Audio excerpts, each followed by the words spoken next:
Greetings and welcome to the channel. This is Mikhailov from Team Retrogue, where we like retro games and the devices that bring them to us. In this video, we are going to take a look at the Anbernic RG35XXH. This is an incremental upgrade to a handheld I reviewed a couple months ago called the Anbernic RG35XX. This Pocketable handheld can also be purchased for under $100 and can emulate a good chunk of retro systems. So I'm going to touch on some of the most important details about this handheld, and we'll see if this device is worth your hard-earned $bucks. So let's jump in and let's get to work.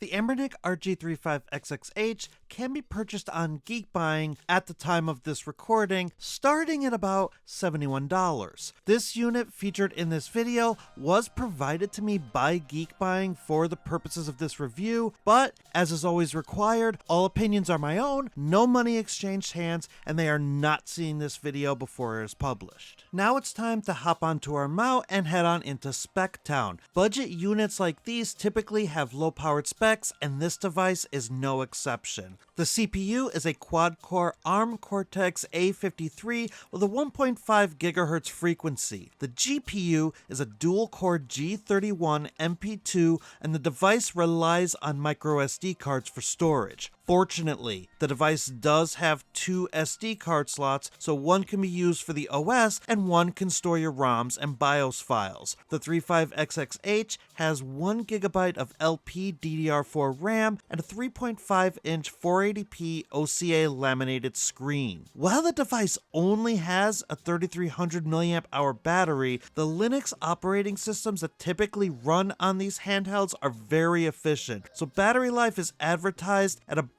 8 hours. There are two USB-C ports, one for charging and one for data transfer, and the device supports mini HDMI out. There are two downward-facing speakers, Wi-Fi and Bluetooth is built in, and the device ships with a custom Linux OS on the SD card. Let's do a quick unboxing and some first impressions. The box is your typical plain-looking Anbernic box, but this time they added a nice shiny border to the artwork of the device. Inside, we have the unit, some screen protectors, and a USB-C cable for charging. We also have a quick guide to help you get started, and I have to say, these printed guides are getting better as Anbernic releases more handhelds.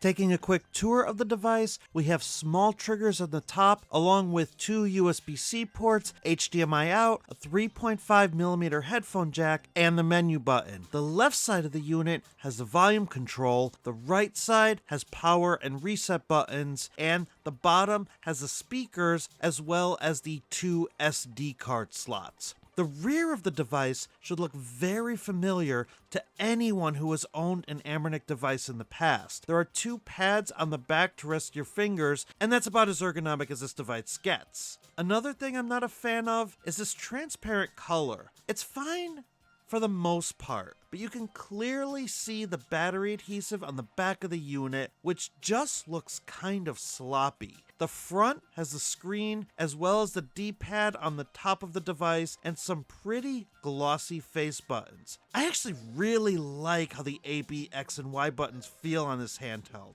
I also really like the matte plastic feel of the device. It doesn't feel like it will smudge or gather much grime over time. The RG35XXH does give me some handheld nostalgia and reminds me of a couple of handhelds I hold near and dear to my heart. The first one is the Retroid Pocket 2S. I bought this handheld because it reminds me of my very first retro handheld, the Retroid Pocket 2. This unit is a little more expensive than the 35XXH, starting at $99, but it has front-facing speakers, slightly better ergonomics, great joysticks for when you need them, and stacked shoulder buttons. It also runs Android, meaning you get the flexibility of the Play Store. This device also reminds me of the Anbernic RG351P, which was my second retro handheld purchase back in 2021 before I started doing YouTube videos. I have a lot of genuine love for the 351p and still play it to this day. Oddly enough, this device is more expensive than the 35XX, starting at about $86. The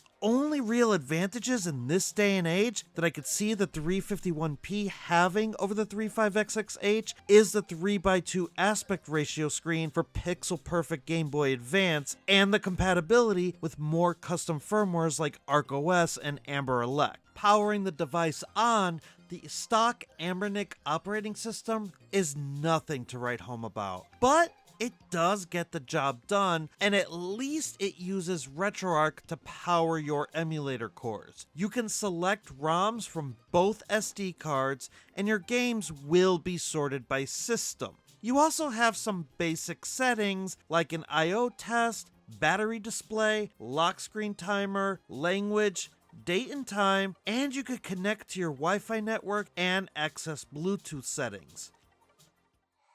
Anbernic does advertise that the 35XXH is capable of up to PSP emulation, and the stock OS does come preloaded with PPSSPP, but I found the experience to be very lacking no matter what game I loaded. The frame skip is set to 1 by default to hide the fact that PSP games really don't get great frame rate, and the 4:3 screen is not meant for 16:9 content, so you're either going to have a stretched out, smooshed image or huge black bars on the top and bottom of the picture. So if you're interested in a handheld that can play PSP, I don't think this will be the one for you. Nintendo DS emulation was also a flop. The games would start up, but then immediately crash. So I'm not quite sure why they are listed as a possibility for this device when clearly this is a handheld meant for 8 and 16-bit consoles. I would say the compatibility of this device caps at PS1, and at least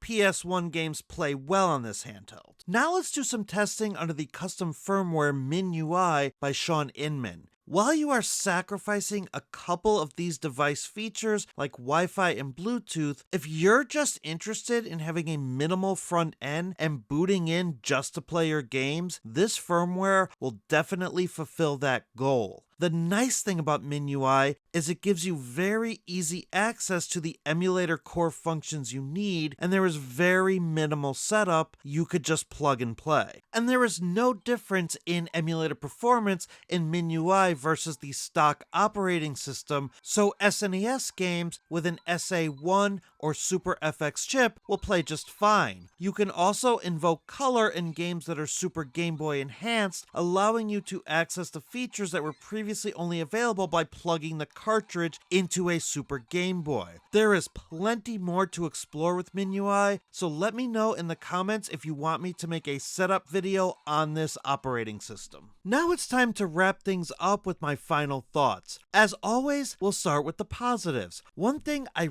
really like about this device is how pocketable it is. I threw the RG35XXH in my front jeans pocket when I went to 90s Con this weekend, and it fit very comfortably. I barely noticed it was there. In fact, this is the first handheld since the RG351P and the Powkitty V90 that I have felt comfortable pocketing without worrying about damaging it in some way. And because it was in my pocket, I was able to just take it out and show it to celebrities like James Vanderbeek, who called it a neat Game Boy, and Seventh Heaven's David Gallagher, who geeked out over it for 10 minutes. Quick side note, he's a gamer, knows what emulators are, and loves Star Fox 64. And part of how I was able to show this off and impress so many celebrities is because this handheld works really great with MinUI, especially with its sleep-wake functionality and ability to hit the power button and pick up right where you left off. The screen is nice and bright. I love the feel of the face buttons as well as the matte plastic. It all just comes together to make a nice feeling pocketable